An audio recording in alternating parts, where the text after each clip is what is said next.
In this video, we are going to clarify that how to introduce more than two branches in a Java program through a simple demo. Just for the sake of convenience and for the easy understanding, I will start from the program that I have used before. That is the same city and forest example. So here, if you look at this code, I have two different branches. That is, if the value of a variable is set to city, then you have this Java program will print go left. Otherwise, that is, if the value of the variable is not equals city, then it will print go right.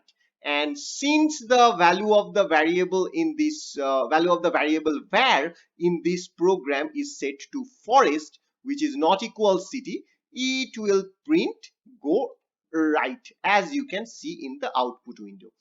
This much we have seen in our previous demo video. Now in this video, I would like to introduce another branch which will say that if the value of variable is set to village, then you should print go straight. So how can I do that? In order to do that, right between this if and else, that is in here, I have to use else if, that is else space if followed by a parenthesis, and inside this parenthesis the other branching condition should be here. The other branching condition is var equals village, like this. And if the value of the var equals village, then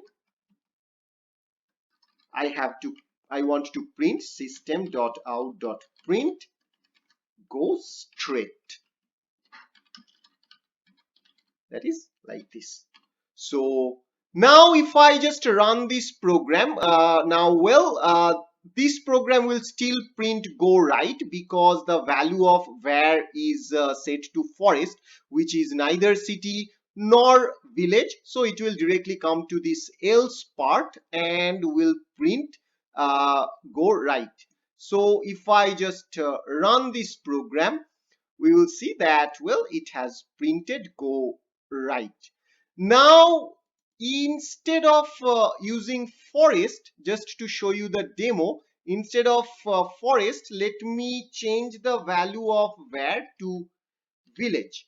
Now once it is set to village, now this Java program is expected to come inside this else if statement, which is done for this branch, that is the value of var. If the value of var equals village, then go straight. So let us see now whether this Java program print go straight or not. So let me hit this run button, and as it is expected, the Java program has printed go straight because the value of the var is set to village now.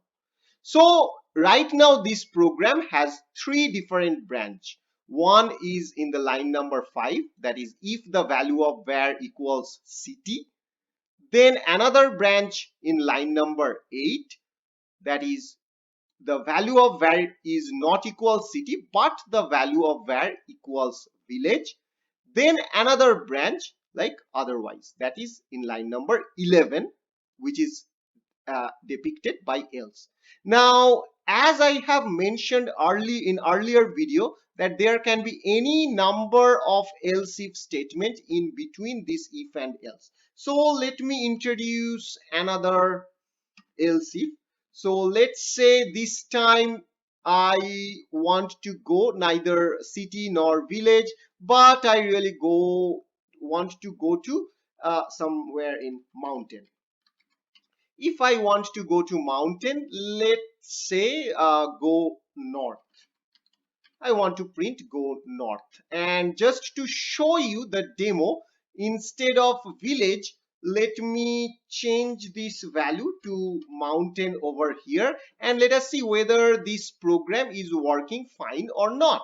So value of where is set to mountain. So I expect that it should go inside this else if statement and it should print go north over here. So let me just hit this run button over here, and let's see what does the program print. And as expected, it printed north. So in this program now there are four different branches. This is the first branch where equals city, second branch where equals village, third branch where equals mountain, and the final one else, that is otherwise. Now you can try with many different else if in between just to clarify your concept. So this is how you can introduce more than two branches in your Java program.